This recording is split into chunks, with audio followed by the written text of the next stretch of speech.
recentemente, né? Com várias imagens de, cara, do navio, cara, das montadoras chinesas, descarregando carros elétricos, carro bonito, cara, BYD, pô, carro bonitão, né? Pô, um sedanzão, lembra até um Porsche Taycan, assim. Lembra.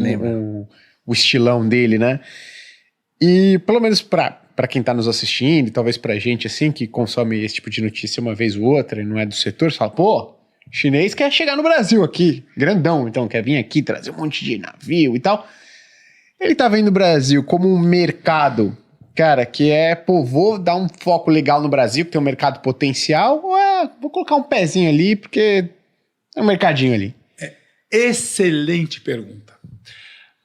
Quando você lê, e eu li, a Anfávia, a declaração da Anfávia na venda do semestre, assim, eu tenho que reconhecer a competência da Anfávia, porque eles sabem contar verdades que não são a realidade. Perfeito. Como assim? Explica pra gente. É aquela história, Então, você consegue contar uma assim, mentira apenas dizendo verdades, né? É assim, a Anfávia, ela falou a quantidade de carro importado pela China explodiu. Eles têm razão. Mas a quantidade de carro emplacado pela China não explodiu. O que acontece?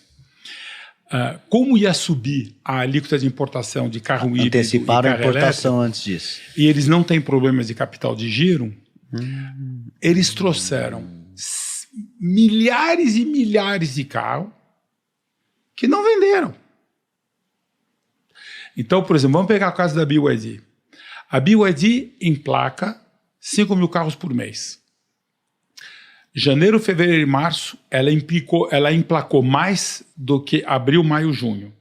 Ou seja, o emplacamento dela está diminuindo, não está aumentando. Eles estão, e é um bom resultado, eles estão com 3% do mercado brasileiro. Esse mês, na primeira semana, estão com 2,5%.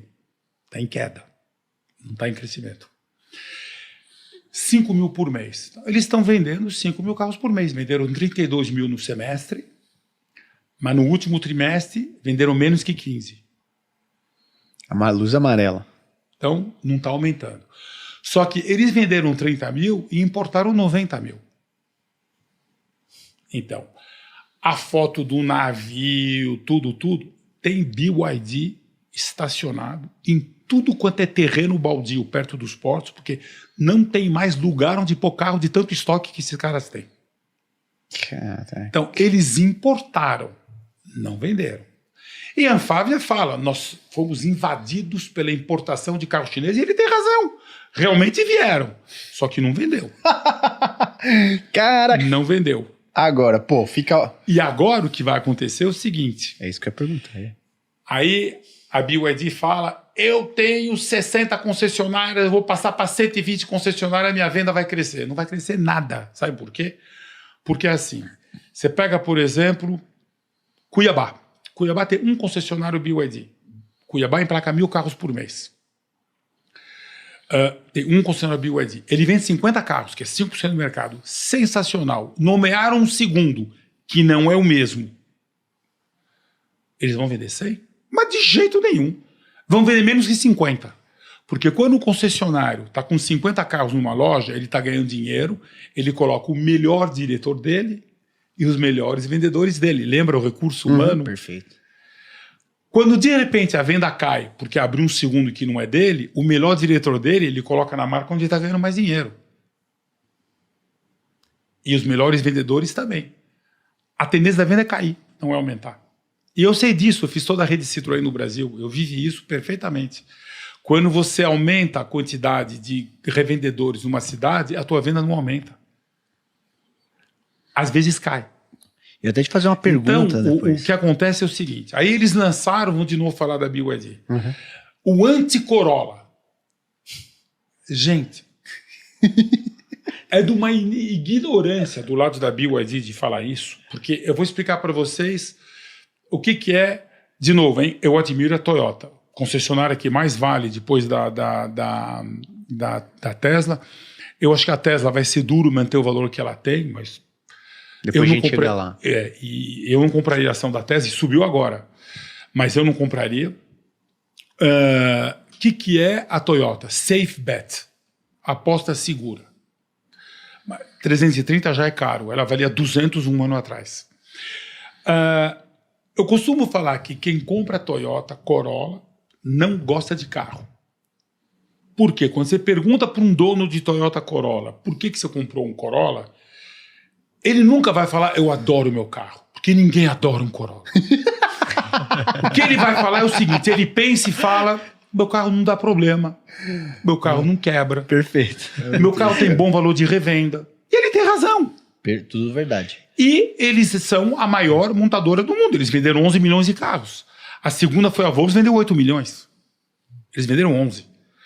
Tem um monte de gente que não gosta de carro. Que para eles o carro é para ir de um ponto A ao ponto B, sem ter problema, Segurança. sem quebrar. Usa o carro 3 anos, revende depois e vamos embora. Você pega o Honda Civic. Por que você gosta do teu Honda Civic? Tem gente que fala, eu gosto do meu Honda Civic. Porque o Honda Civic é um carro mais apaixonante para quem gosta de carro. Ele tem um estilo mais característico, um painel, um motor mais característico. É um carro que você pode gostar. O Corolla não, porque ele é um carro sem sabor. Mas não tem problema, tem um monte de gente que não se importa. Então vamos falar de Corolla. Olha que bacana essa estatística do Corolla. O Corolla, quando você olha a venda de 2013 a 2024, é o seguinte, 60 mil Corollas por mês. Então, mercado por ano. Mercado brasileiro, 3 milhões de carros, 60 mil Corolla. Mercado brasileiro, 2 milhões e meio de carros, 60 mil Corolla. Mercado brasileiro, 2 milhões de carros, 60 mil Corolla. Mercado brasileiro de carro, 2.700, 60 mil Corolla. A venda do Corolla é uma linha reta. Só quem tem continua comprando o próximo. Não, assim, é uma linha reta. É só olhar a estatística, é 60 mil. O máximo que ele vendeu foi 66, o pior foi 58. Caraca! E o mercado... Ainda fixa o Corolla. E o mercado brasileiro, nesse período, foi de 3.600 para 1.900. E tem Dilma, e tem crise econômica, 60 mil Corolla. E agora vende 40 mil. Sabe por quê? Porque os outros 40 mil são Corolla Cross. Eu ia perguntar do Corolla Quando Cross. eles lançaram o Corolla Cross, canibalizou 20 mil Corolla e tem 20 mil novos consumidores que chegaram.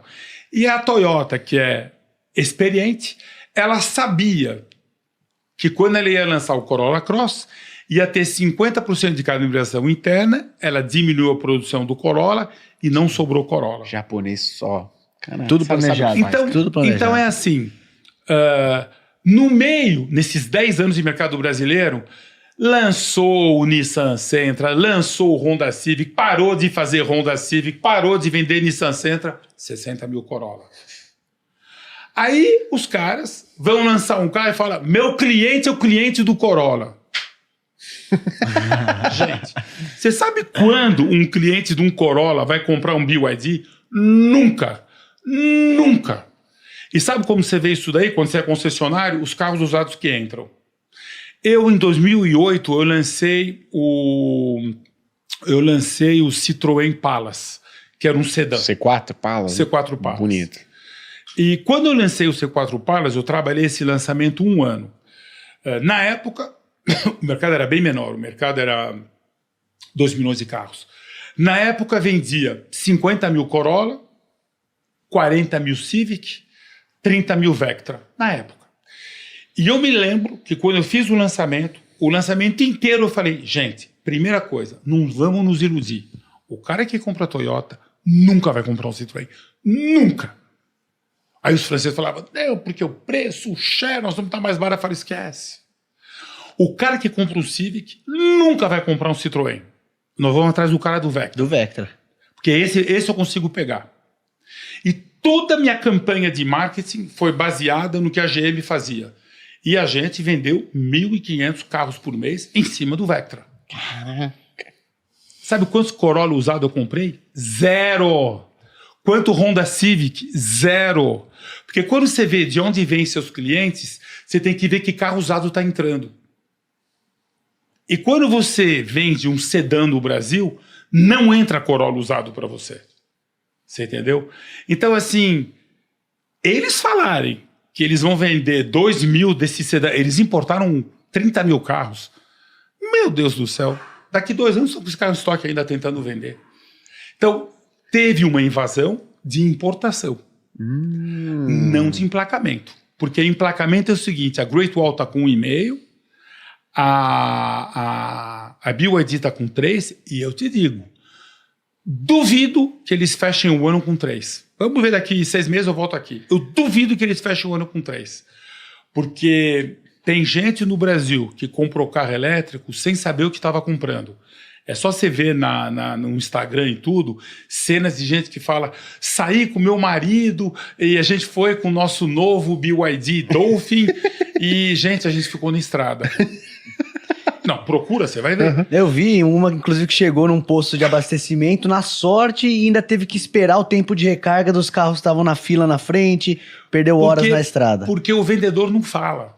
E eu instruo meus vendedores, falo, gente, não vende carro elétrico para quem não conhece as limitações de carro elétrico, que a experiência não vai ser boa. Depois você tem problema. Sim. Então, o que teve foi muita importação. Venda, essas duas marcas estão com 5%. A Chery vende mais que a BYD. Quietinha ali, né? Está com 3% do mercado. Então, os carros chineses estão com 3 mais 3, 6, mais 2, 8, estão com 8, 8,5%. A gente vende mais caminhão. A gente tem 87% do mercado de caminhão elétrico. Caraca! E ônibus, que é outra história, que é o seguinte. A gente tem que conhecer as limitações daquilo que a gente vende. Então, o ônibus urbano no Brasil, em 10 anos, vai ser todo elétrico. Porque o ônibus urbano é o seguinte, ele custa caro, mas ele não polui, e ônibus diesel polui para chuchu, ele não vibra e ele é silencioso. Então, para o usuário, é uma delícia. Sim. E ele realmente não polui, e ônibus a álcool não existe, é diesel. Então, o ônibus urbano elétrico é uma solução fantástica de mobilidade para a população de todas as cidades. Tem outra coisa que as pessoas não percebem, mas aqui é a economia, que é o seguinte, transporte público é subsidiado em todo lugar do mundo. Por que transporte público tem que ser subsidiado? Eu sou contra subsídio, mas transporte público, por que tem que ser subsidiado? Vamos falar de ônibus, depois eu falo de metrô. Ônibus é o seguinte, ônibus funciona, lota das 5 às 10 da manhã, até às 9 da manhã, das 5 às 9. E das 4 às 8 da noite. Ônibus a 11, meio-dia, 1, 2 da tarde, se você tivesse um ônibus a cada 50 minutos, estaria bom, ele iria lotado. Mas aí o usuário fica louco da vida. Você quer pegar um ônibus às 11 horas da manhã, você não pode esperar 50 minutos no ponto. Conclusão, você pega um ônibus às 11 horas da manhã, tem 10 pessoas no ônibus. Dá um baita prejuízo. Quem tem que pagar? Poder público. É assim em todo lugar do mundo. Você pega metrô. São Paulo lá atrás tinha uma linha de metrô, tinha 1,5 milhão de passageiros. Abriu a segunda linha de metrô. Não foi para 3, foi para 2. Abriu a terceira. Então, se antes você tinha 1,5 milhão para pagar o metrô, com 2 vezes mais quilômetros, você não teve 3, você teve 2. Hoje tem 4 milhões de pessoas, tem 9 linhas. E se você abrir uma 10ª linha, você não vai de 4 para 4,5. Você vai de 4 para 4,200. Só que você melhorou o serviço, o metrô está mais perto da pessoa, etc. Então, conforme você melhora a densidade do metrô, mais nabo ele dá. Então, tem que ser subsidiado. Em todos os países do mundo é subsidiado. Então, o ônibus elétrico ele custa mais caro que o ônibus do diesel, mas ele é muito melhor. Então, aumenta um pouco o subsídio e vamos embora. Se no final das contas o ônibus elétrico ele sai um pouco mais caro para o estado que seria quem está subsidiando isso daí, ou o custo com combustível mais baixo vai compensar? O problema do ônibus elétrico é o seguinte, ele tem muita bateria. E bateria é cara. Um ônibus elétrico tem basicamente quase 3 toneladas de bateria. Nossa.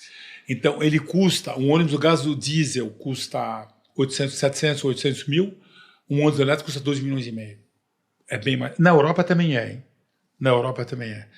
Então, o que você economiza de combustível, paga os juros dessa diferença de preço. Você economiza 150 mil por ano.